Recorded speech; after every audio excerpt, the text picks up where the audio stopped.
HSC 26 শিক্ষার্থীরা composition তোমাদের পরীক্ষায় আসবে। দেখো অনেকগুলো কম্পোজিশন পড়া সম্ভব না। তোমাদের শর্টকাট আমরা কিছু ফরম্যাট শেয়ার করছি যেগুলোর মাধ্যমে তোমাদের কম্পোজিশন পড়ার পরিমাণটা কমাইতে পারো। তবে কিছু ইম্পর্টেন্ট কম্পোজিশন আছে যেগুলো আসলে ফরম্যাট দিয়ে লেখা যায় না, সেগুলো আলাদাভাবে পড়ার ট্রাই করো। আর কিছু কম্পোজিশন আছে যেটাকে তোমরা চাইলে ফরম্যাটে ফেলাইতে পারো। আমার মনে হয় এই ভিডিও দেখলে তোমাদের কম্পোজিশনের যে ফরম্যাটগুলো ইউজ সেগুলো দিয়ে তোমরা তোমাদের মতো করে 100টারও বেশি কম্পোজিশন লিখতে পারবা। কারণ অনেক অনেক প্রবলেম রিলেটেড কম্পিটিশন আছে, জার্নি রিলেটেড কম্পিটিশন আছে, এগুলো পরীক্ষা আসে। সো আমার মনে হয় দেখে যাও তোমরা। এবং কম্পোজিশন কত পৃষ্ঠা লিখবা, লেখা সঠিক নিয়ম থেকে শুরু করে সব কিছু থাকছে এই ভিডিওতে।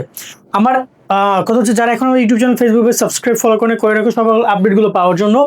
এবং এবং এবং প্রথমে আমরা তোমাদেরকে দেখাই তোমাদেরকে problem related competition, problem related বা ব্যাড সাইড কম্পিটিশনগুলো কেমন হয়। দেখো এই যে পপুলেশন প্রবলেম, এটা পরীক্ষা অনেক আসছে, এই যে দেখতে পাচ্ছি এগুলো যা আছে এখানে, এগুলো সবই তোমাদের হচ্ছে প্রবলেম রিলেটেড কম্পিটিশন। বা এর সাথে আরও আছে, আরও চাইলে আরও 20টা যোগ করা যেতে পারে, বাট সেগুলো পরীক্ষা আমরা আসে না। বাট এই নামগুলো আমরা ঘুরে ফিরে বিভিন্ন সময় দেখি, আসতে পারে ইনশাল্লাহ যে কোনো একটা, যার মধ্যে যে লোডশেডিং, তারপর হচ্ছে তোমার এখানে রয়েছে প্রাইস হাইক, ট্রাফিক জ্যাম, এগুলো আনএমপ্লয়মেন্ট প্রবলেম, এগুলো কিন্তু পরীক্ষা আসে।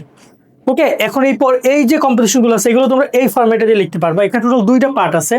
ফার্স্ট পার্ট তোমরা এখানে খেয়াল করো, এখানে ইন্ট্রোডাকশন পার্টে এই যে জায়গাগুলো আছে, যে জায়গাটা এভাবে ড্যাশ দেওয়া, এখানে শুধুমাত্র যে কম্পিটিশনটা এসেছে সে নামটা দিবা।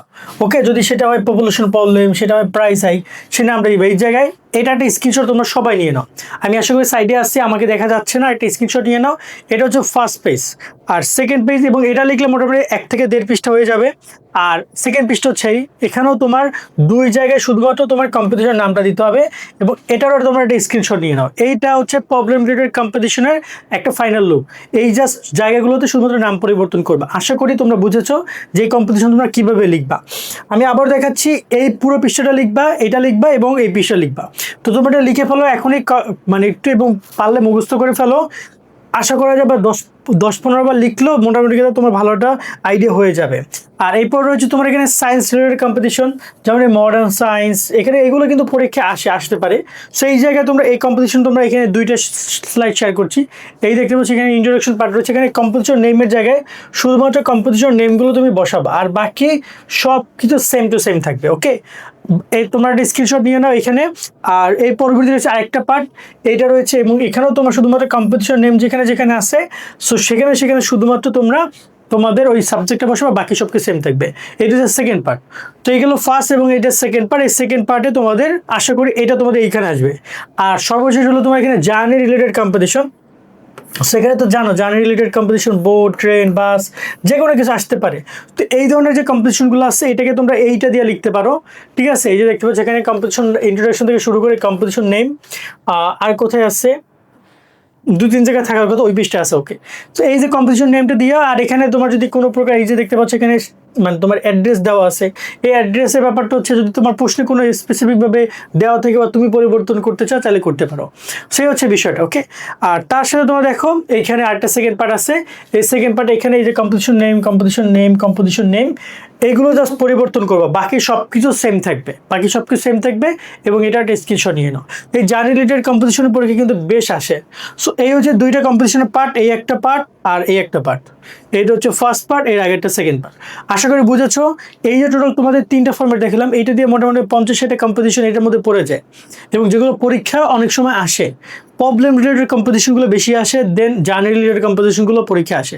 আর যেহেতু এবার একটা প্রশ্ন পরীক্ষা হবে, একটা প্রশ্ন আসবে কম্পিটিশনে সারা দেশে, যেহেতু সবার একই প্রশ্ন, একটু টাফ হইতে পারে। তো এই রিলেটেড ফর্মেটগুলো শিখলে দেখা যায় যদি একদম আনকমন কিছু আসে, ট্রাই করতে পারো সেটাকে উপস্থাপন করার জন্য এই ফর্মেটের মাধ্যমে। তারপর শিক্ষক তোমাকে একদম ফুল মার্ক তো পাওয়া সম্ভব না, বাট তোমার 14 মার্কে মেবি কম্পিটিশনে সেখানে 8-10 তুমি পেয়ে যাবা, মিনিমাম 8-10 পেয়ে যাবা। ওকে, আশা করি পুরো বিষয়টা বুঝতে পারছি। আজকের মতো ভিডিওটা এখানে শেষ করছি। সকলে অনেক অনেক ভালো থাকবা। আল্লাহ হাফেজ। এইচএসসি 26 ব্যাচের পরীক্ষার্থীরা মানবিক কিংবা বিভাগ পরিবর্তনের গ্রুপ থেকে তোমরা যারা ঢাবি, রাবি, চবি কিংবা গুচ্ছতে পরীক্ষা দিবে, সকল বিশ্ববিদ্যালয়ের জন্য অল ইন ওয়ান প্যাকেজ 2000 টাকার কোর্স মাত্র 700 টাকায় পড়ানো হবে বাংলা, ইংরেজি, সাধারণ জ্ঞান, কোথাও কোথাও আসে গণিত কিংবা আইকিউ, সবকিছুই পড়ানো হবে। প্রায় 70টার মতো ভিডিও ক্লাস, 180টার মতো টপিক বেসড এক্সাম কিংবা 20টা স্পেশাল মডেল টেস্ট সবকিছুই পেয়ে যাচ্ছ মাত্র 700 টাকায়। এই অফারটা সীমিত সময়ের জন্য। ভর্তি হতে ভিজিট করো nahid24.com অথবা স্ক্রিনে দেখানো হোয়াটসঅ্যাপ নাম্বারে মেসেজ করো।